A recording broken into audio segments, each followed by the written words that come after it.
And we're rolling. Okay, so here we are. We're working on the Eva Stitch. Okay, I can see you if you care. So you're just like right in the corner. Doesn't matter to me, but like if you don't want to be seen, you are seen. Okay, so we're working on the Eva Stitch. We've just come around our first corner. So I'm just gonna kind of talk through what we're doing as we go through the corners. So once you're going on this stitch, after you come through the hole this way, you just tuck under this top lace right there, pull it tight, like this, and I like to just kind of snug that before I do that. Okay, so I'm gonna pull that tight, and then I'm gonna count back 1, and then 2, and then 3 holes that have a stitch through them. I go through the 3rd hole, just like this. And it's super important that you make sure that your lace doesn't get twisted like this. If it does, you just manually twist it, and you are on the road to recovery. Okay, so that is how that works. And I'm just gonna keep working my way around to the corner. So just watch and learn as we go. I'll probably fast forward this part of the video, so if you guys want to talk, it's not a big deal. Say a story while you're doing this. Yes, I can say a story. What? No, tell them about the one where you put all those fish, while we were at the... Oh, yeah. Okay, so I went on this young men's camp once. I don't know if I should put this on the internet, though. Do it. Put your life and your career in jeopardy. Do it. Just do it because I said. Just listen to Nike. Just do it.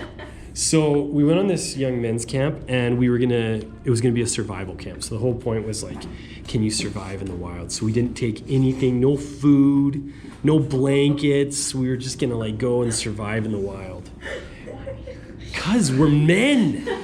And we gotta like prove that we're men. Anyhow, so that's what the game plan was. We get there and we're thinking we're gonna catch so many fish and like make shelters. And so we get there, we get some shelters made, some boys tried to catch some fish. Sure enough, no fish to be caught. Like we can see minnows from the shore, but like we can't catch a single stinking fish. And so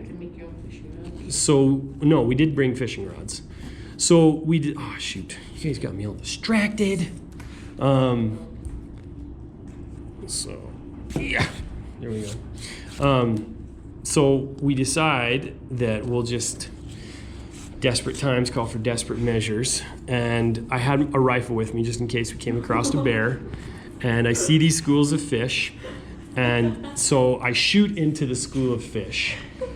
And the shock wave from the bullet stuns them temporarily.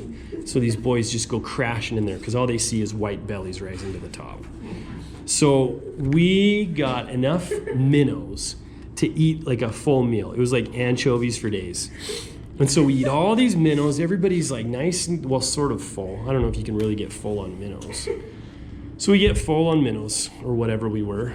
And then we decide like we're kind of bored because we got our shelters made and we've determined that there's no fish in the lake. So we decided we're just gonna go for a walk around the lake to see what's on the other side, kind of like a fish or a chicken crossing the road.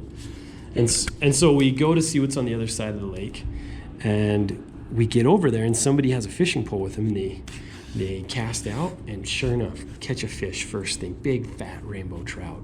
And we were like, oh, dog, how about that? Somebody casts out, catches another one. Like, it was like not even actually that fun because you were catching fish like left and right. It's like, oh man, my wrist is so tired from reeling all these fish in, and like, yeah.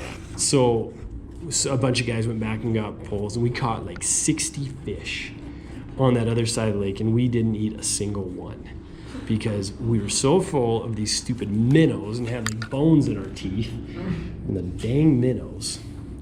That was pretty fun though. It was good activity.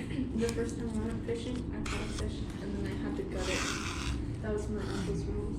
That if you catch it, you get it? My great aunt, my great uncle owned like a fishing, like salmon thing. So then, like, they taught me how to gut, and they taught me twice, but I forgot both times. They did. I still don't remember how to gut it because I did not like gutting it, and I was like, I don't want to do this a second time, so I'm just gonna do it. Just do it once. I like going fishing and like catch and release. Do you know what I really like is catching. Catching fish is fantastic. Fun. I like eating fish. It's yummy. I just don't like gutting fish. We have to tell my little sister that it was chicken for a long time because she hated fish, but she liked it because she thought it was chicken. Yeah. She probably like wanted a goldfish and then she just thought that she was eating her dream pet. Yeah, she Yeah. she didn't even. This is gonna be amazing. She didn't even know that it was fish, and she said that it tasted super good. The chicken tastes so good, and so we told her it was fish, and she didn't believe us. So then now she does like fish. Now she actually knows that it's not chicken. Now she's got a goldfish. Now you're eating goldfish. Oh, man. Okay.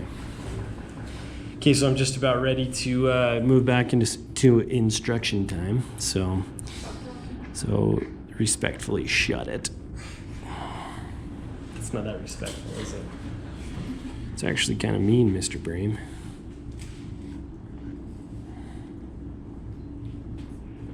So this corner is the tricky part.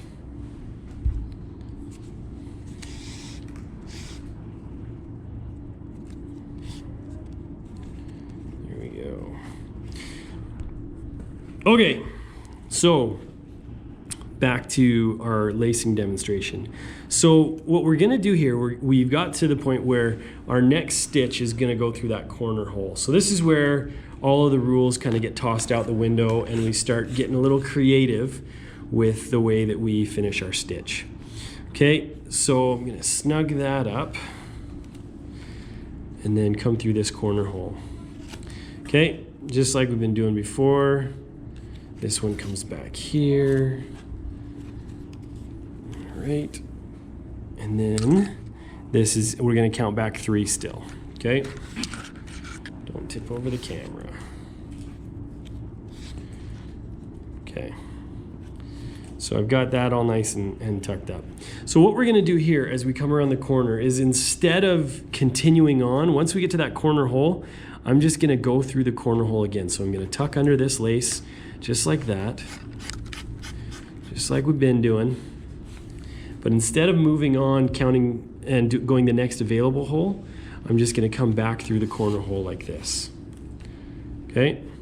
So the next thing that we would do at this point on a normal stitch is we would go through this hole right here. So even though we went through a different hole, we're still gonna do that little tuck stitch.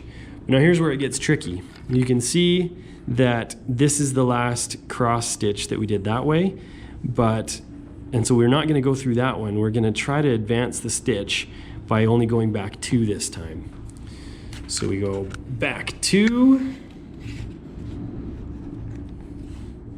Oops. That untwisted. Rascal. Okay, so we're untwisted there. Now it's the same thing. We're gonna go through that little guy, just like that. And then come back through